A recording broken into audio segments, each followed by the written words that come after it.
بسم اللہ الرحمن الرحیم۔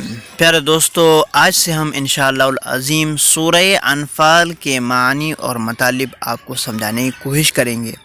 اللہ رب العزت ہمیں قرآن کریم کو صحیح طور پر سمجھنے اور سمجھانے کی توفیق عطا فرمائے۔ صحیح قول کے مطابق یہ صورت مدنی ہے، اور ایک قول یہ ہے کہ یہ صورت ان 7 آیتوں کے علاوہ مدنی ہے جو مکہ مکرمہ میں نازل ہوئی، اور وہ آیت نمبر 30 وَإِذْ يَمْكُرُ بِكَ الَّذِينَ سے شروع ہوتی ہے۔ اس صورت میں 10 رکوع، 75 آیتیں، 1075 کلمے اور 5080 حروف ہیں۔ اس صورت کا نام انفال اس لیے رکھا گیا ہے کہ اس صورت کی سب سے پہلی آیت میں انفال کا ذکر ہے، جس کا معنی ہے مال غنیمت۔ اس صورت کا مرکزی مضمون یہ ہے کہ اس میں مال غنیمت کے احکام، غزوہ بدر کا تفصیلی واقعہ اور اس کی حکمتیں بیان کی گئی ہے، اور مسلمانوں کو جنگ کے اصول سکھائے گئے ہیں۔ اس کے علاوہ بہت سی مضامین اس صورت میں مذکور ہیں۔ چونکہ یہ صورت غزوہ بدر کے فوراً بعد نازل ہوئی تھی، جیسا کہ تفسیروں سے ہمیں معلوم ہوتا ہے، اس لیے غزوہ بدر کا ایک بیک گراؤنڈ جاننا ہمارے لیے ضروری ہے۔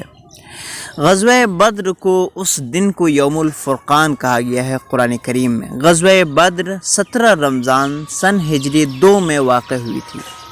اسلامی تاریخ کا یہ وہ عظیم اور تاریخ ساز معرکہ ہے جب اسلام و کفر اور حق و باطل کی پہلی معرکہ آرائی ہوئی۔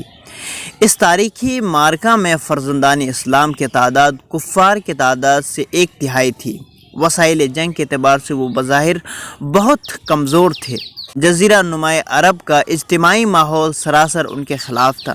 انتہائی خوش فہمی کے باوجود لشکر اسلام کے غلبے اور فتح مند ہونے کی پیشگوئی نہیں کی جا سکتی تھی۔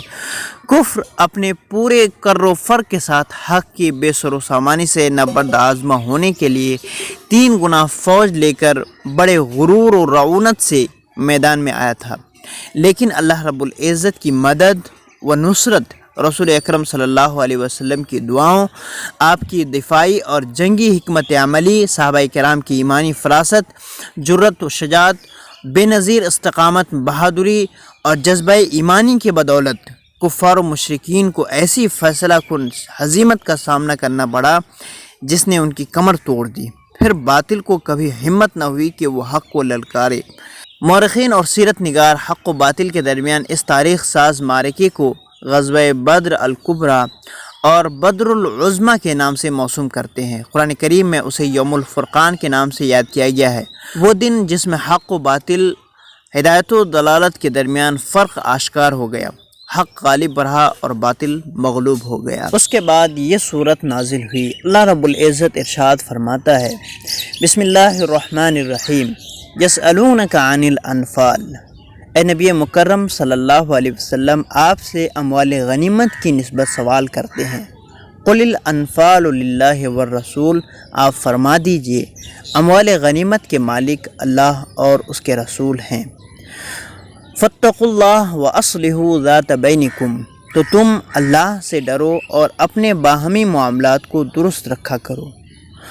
وَأَطِيعُوا اللَّهَ وَرَسُولَهُ إِن كُنتُم مُؤْمِنِينَ، اور اللہ اور اس کے رسول کی اطاعت کیا کرو اگر تم ایمان والے ہو۔ جنگ بدر کے موقع پر جب دشمن کو شکست ہوئی تو صحابہ کرام 3 حصوں میں تقسیم ہو گئے۔ ایک حصہ حضرت صلی اللہ علیہ وسلم کی حفاظت کے لیے آپ کے ساتھ رہا، دوسرا دشمن کے تعاقب میں روانہ ہو گیا، اور تیسرا حصہ دشمن کے چھوڑے ہوئے مال غنیمت کو جمع کرنے میں مشغول ہو گیا۔ یہ چونکہ پہلی جنگ تھی اور مال غنیمت کے بارے میں مفصل ہدایات نہیں آئی تھی، اس لیے اس تیسرے حصے نے یہ سمجھا کہ جو مال انہوں نے اکٹھا کیا ہے وہ انہی کا ہے، اور شاید زمانہ جاہلیت میں معمول ایسا ہی رہا ہوگا۔ لیکن جنگ ختم ہونے کے بعد پہلے 2 گروہوں کو یہ خیال ہوا کہ وہ بھی جنگ میں برابر کے شریک تھے، بلکہ مال غنیمت اکٹھا ہونے کے وقت زیادہ اہم خدمات انجام دے رہے تھے، اس لیے ان کو بھی اس مال میں حصہ دار ہونا چاہیے۔ ایک فطری تقاضا تھا جس کی بنا پر ان حضرات کے درمیان بحث کی بھی نوبت آئی۔ جب معاملہ حضرت صلی اللہ علیہ وسلم کے پاس پہنچا تو یہ آیات نازل ہوئیں جن میں بتایا گیا کہ مال غنیمت کے بارے میں فیصلے کا مکمل اختیار اللہ اور اس کے رسول کو ہے۔ چنانچہ بعد میں اسی صورت کی آیت نمبر 41 میں مال غنیمت کی تقسیم کے بارے میں مفصل احکام آ گئے ہیں۔ زیر نظر آیات نے ہدایت دی کہ اگر مسلمانوں کے درمیان کوئی رنجش ہو تو اس کی وضاحت کے بعد اسے دور کر کے باہمی تعلقات درست کر لینے چاہیے۔ اللہ رب العزت ہمیں پوری سورت کی تفسیر اور معنی سمجھانے اور سمجھنے کی توفیق عطا فرمائے۔ اگر آپ ہمارے چینل برکات قرآن پر نئے ہیں تو چینل کو ضرور سبسکرائب کریں۔